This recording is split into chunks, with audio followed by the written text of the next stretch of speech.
And there's no corner of the universe that announces certain events as good or bad or right or wrong.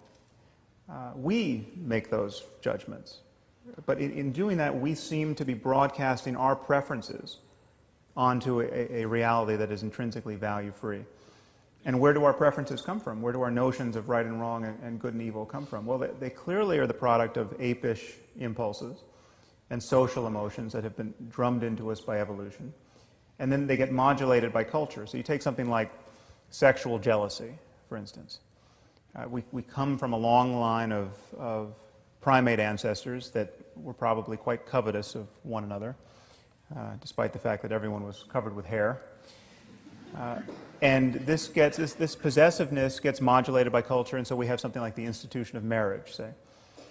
And therefore, from the point of view of science, when you look at a statement like it's wrong to cheat on your spouse, it seems like that statement doesn't really track reality in any deep sense. This is just how apes like us learn to worry when we acquire language.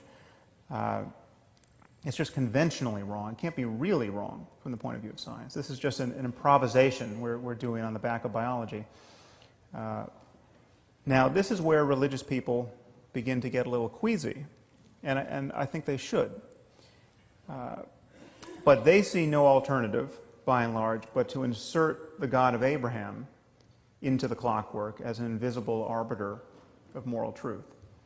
So it's wrong to cheat on your spouse because Yahweh deems that it is so, which is rather odd because in other moods Yahweh is fond of genocide and slavery and human sacrifice. The question is, do you ever have to believe anything on insufficient evidence to explore this terrain, to become truly... and what is sufficient evidence? Well, it's the kind of evidence everyone in this room demands on any subject other than religion. I mean, there are nuances here. It takes a lot of work to rise to the standard of scientific evidence, but science is the one language game we are playing where we get really straight and rigorous about what constitutes evidence, where there's a process of peer review, where you have a lot of smart people trying to prove you wrong, and where you actually win points by proving yourself wrong. And this is not what religions are up to. Religions are not falsifiable in this way.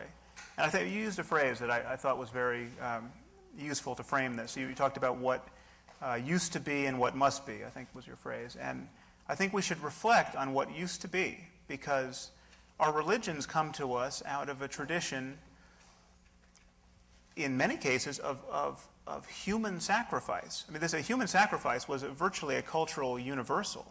This is where we come from. These are the roots of religion. It's been by no means rare for a child to be born into this world only to find that he's being raised by religious maniacs who think that the best way to keep the sun on its course or to cure the king's venereal disease is to bury or butcher or burn him alive as an offering to an imaginary god. This is not just the Aztecs. This is the ancient Hebrews. Human sacrifice is in the Hebrew Bible, at times condemned, at times tacitly supported, at times demanded, and then, as you know in the story of Abraham, the demand is recanted.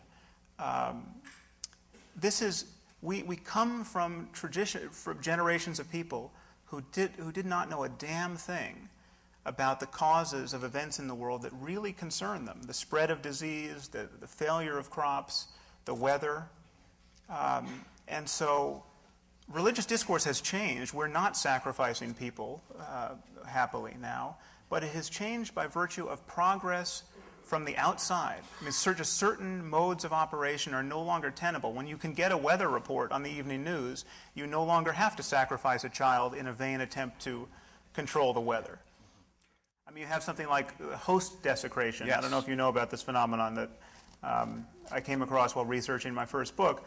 The communion host is thought to be, once blessed, is thought to actually physically be the body of Jesus. And therefore, if it's mistreated, this is, you can literally, in torturing a cracker, you are torturing the body of Jesus. There are accounts of whole villages purged of Jews who were accused of having mistreated crackers.